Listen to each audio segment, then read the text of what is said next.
आणि मुख्यमंत्री प्रत्येकाच्या नशिबात नसतं.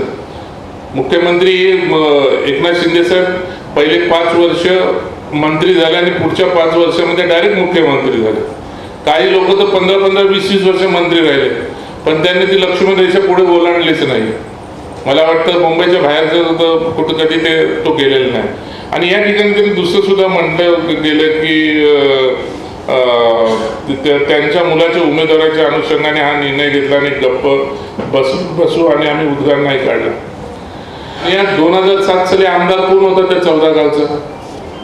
ही माझी माहिती चुकीची पण असू शकेल, नाहीतर माझ्या माहितीप्रमाणे मला वाटतं 2007 साली हेच आमदार होते. कारण 14 गावं ही बेलापूर मतदारसंघ होता तेव्हा. 9 नंतर बायफिकेशन झाले. 9 नंतर ह्या याचे मला वाटतं बेलापूर मतदारसंघाचे 4 मतदारसंघ